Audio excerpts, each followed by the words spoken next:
When I meet a new couple, we have quite a few new couples, new families in the parish, or I meet a young engaged couple who want to get married, sometimes what I'll ask them to kind of start the conversation is, so how did you guys meet?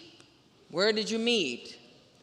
And it's an interesting question because when I ask, how did you guys meet? They usually look at each other because sometimes the stories are different. And a man once said, oh, Father, we met, we gazed at each other, we was love at first sight, and I swept her off her feet. And then she said, that's not how that went down.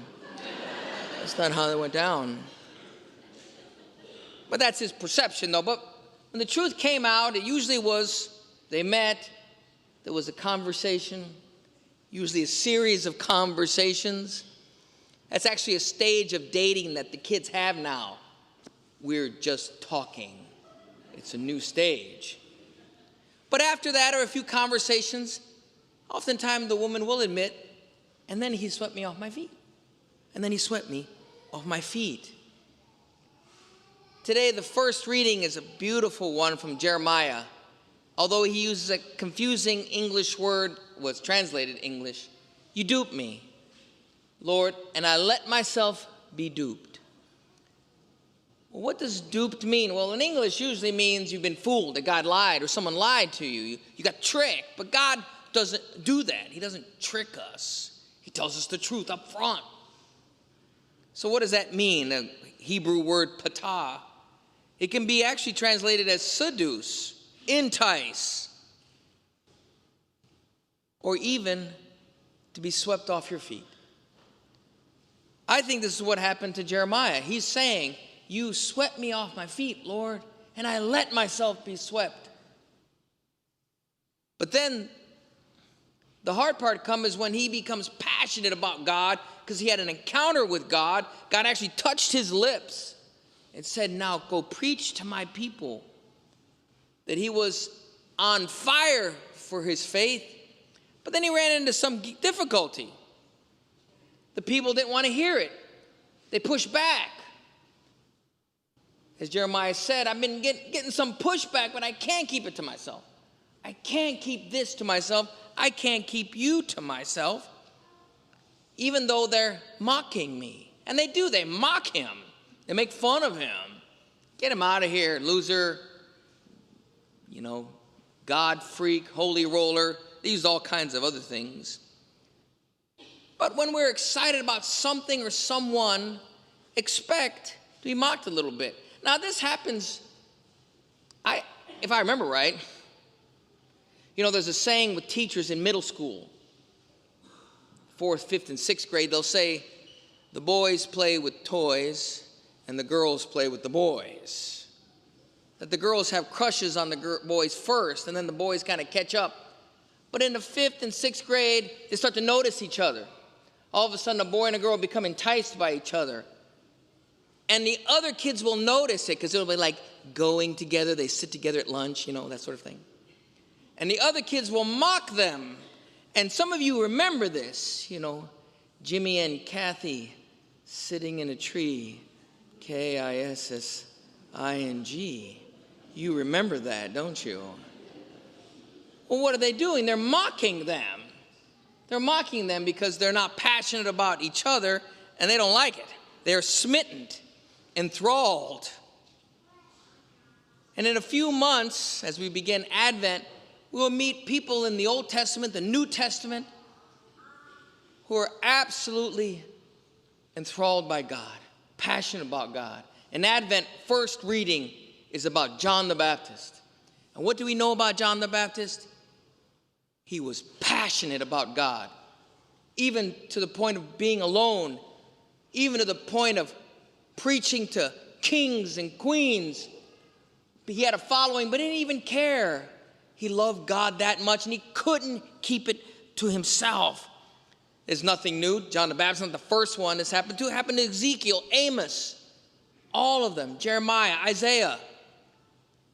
As they had an encounter with God, They became passionate about God. They were swept off their feet by God.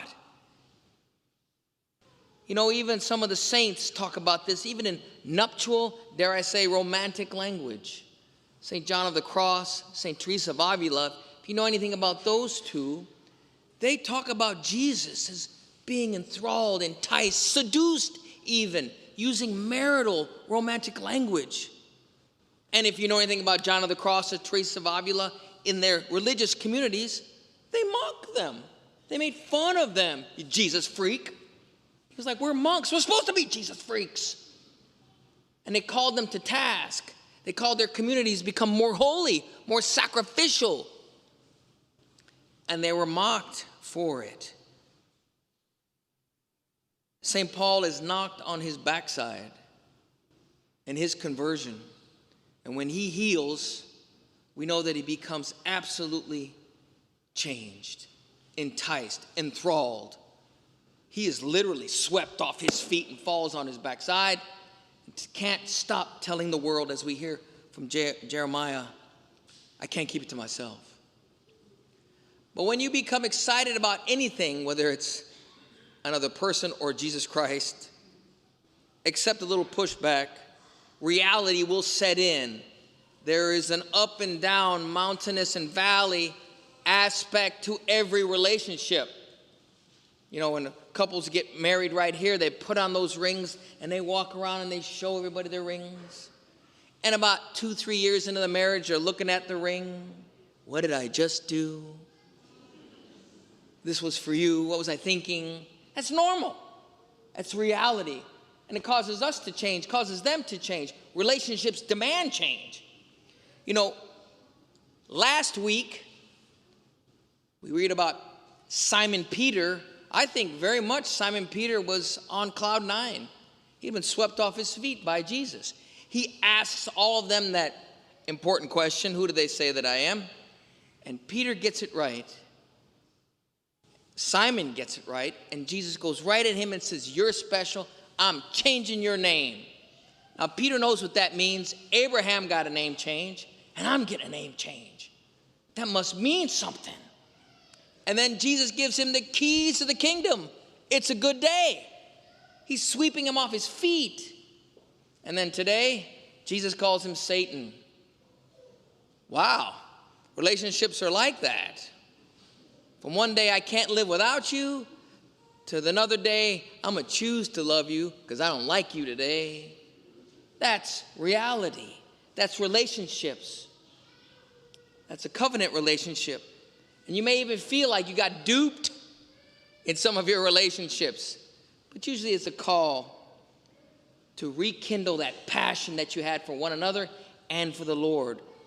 Because Jesus does sweep us off our feet. If he, the bridegroom, says on a cross, I give you my body, what else would it take? It causes us, hopefully, to be passionate. Because Jesus doesn't lure us by lies. He puts it all out there. He puts it all out there. You know, every once in a while, a non-Catholic or a non-Christian will come in here and look up there and freak out. Why do y'all have that guy up there? Well, that invites a conversation. He did that for me. He doesn't entice us with lies, with a light show, all kinds of music and promises of happiness in this world. No. He promises meaning. But our young people and many of our people have been seduced by the lies of this world. You know, we know that our young people oftentimes go off to college and we don't see them and they drift from the church. Those who come back will use this kind of language. I was seduced. I bought into it. I was lured. It always reminds me of fishing. I don't fish, but I've been on fishing trips.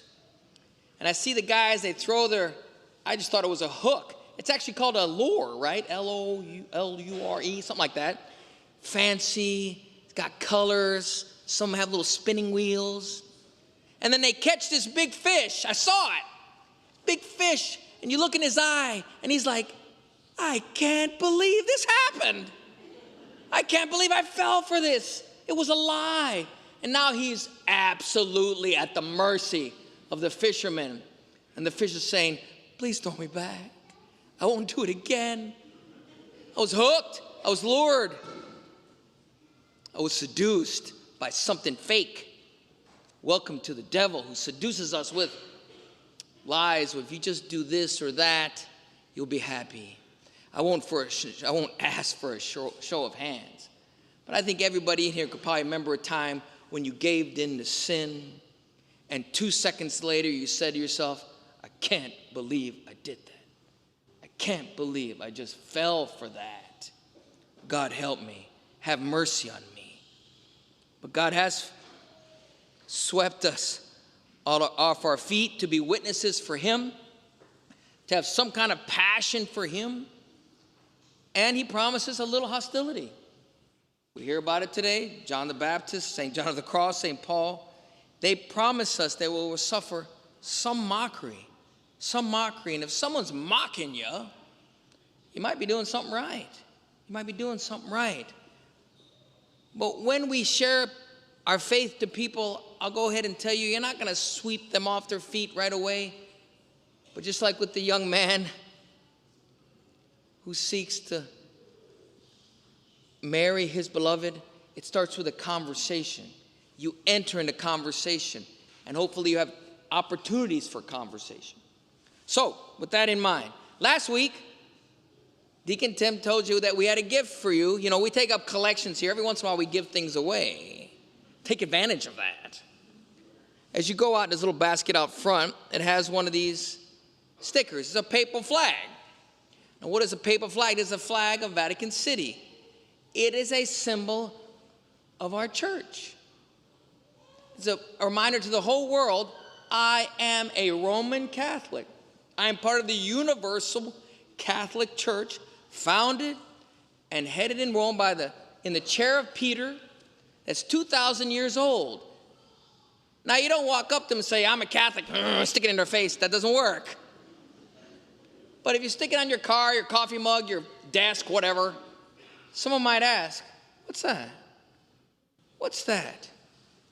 And now the pitch has been given. This is your chance to enter into a conversation about what Jesus has done for you, what these keys stand for, what this triple tiara stands for. And you won't, like I said, sweep them off their feet, but they will have questions. I guarantee it. When you say things like, and I think we have a couple of signs back there for the Luke Fest, makes a bold statement. It says, I love being Catholic. And when someone says that, you can rest assured that when you're sitting on that airplane and you say, well, I'm Catholic and I love being Catholic, they're going to switch their behind and look at you and go, I got a question. That's how conversations start. I mean, and it may start with a little mockery, but that's also the beginning of a relationship, because we have been swept off our feet. And even though now and then we will receive a little mockery in return, we remember what the gospel says, the very last part of the gospel, that at the end of time, the Son of Man will come with his angels in his Father's glory, and then he will repay all according to his conduct. That when we see the Lord, our faith and our hope is that he will sweep us off our feet again and take us home with him forever.